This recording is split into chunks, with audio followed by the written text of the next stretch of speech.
ইউএইর সাথে আমাদের ভিসা সংক্রান্ত অনেকগুলো জটিলতা চলছে। ইউএইতে আমাদের ভিসা রেস্ট্রিকশন আছে এবং এটা অনেক বছরের পুরনো একটা সমস্যা। এটা 2012 থেকে এটা একটা পুঞ্জীভূত একটা সমস্যা তৈরি হয়েছে। এর ফলে এখন দেখা যাচ্ছে যে যারা সি ফেরার, যারা ক্রু, তারাও অনেক ক্ষেত্রে ভিসা পাচ্ছেন না। সবার জন্য ভিসা একটা বড় ইস্যু হয়ে দাঁড়িয়েছে। তো এইটা চিফ অ্যাডভাইজার মহোদয় এটা ওনার সাথে যখন মন্ত্রীদের কথা হলো, এই বিষয়টা উনি বারবার উঠিয়েছেন এবং আমরা বলবো যে এই বিষয় নিয়ে সিরিয়াস আলাপ হয়েছে এবং এই আলাপগুলো সামনে আরও চলবে। তো এই আলাপের পরিপ্রেক্ষিতে আমরা ওদের সাথে অনেকগুলো আলাপই করছি। ওদের সাথে আমাদের একটা ফ্রেশ একটা স্টার্ট করার আমরা চেষ্টা করছি এবং হচ্ছে, এবং কম্প্রিহেন্সিভ ওদের সাথে আমাদের একটা ডায়ালগ হচ্ছে। আমরা চাচ্ছি যে ওদের সাথে আমাদের যে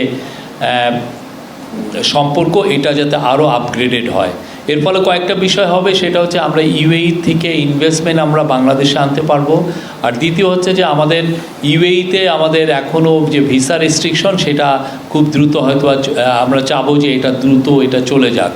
তো এইটা ভিসা রেস্ট্রিকশন যদি লিফটেড হয়, আমাদের আবার আশা যে অনেক বাংলাদেশি সেখানে চাকরি পাবেন এবং এর মধ্যে স্কিল লেবার এরাও অনেক চাকরি পাবেন।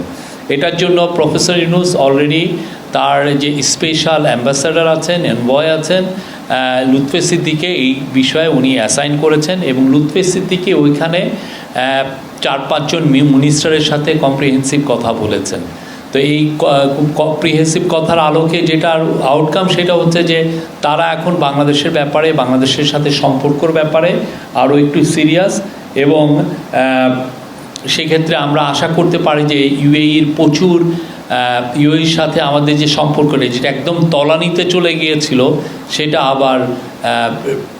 আবার সেই আরও একটু বেটার জায়গায় যাবে, যেখানে আমরা তাদের সাথে একটা আমাদের ট্রেড রিলেটেড কোঅপারেশন বা ইনভেস্টমেন্ট এবং সেক্ষেত্রে এবং আমাদের জনসম্পদ রপ্তানির ক্ষেত্রে নতুন দুয়ার উন্মোচিত হবে।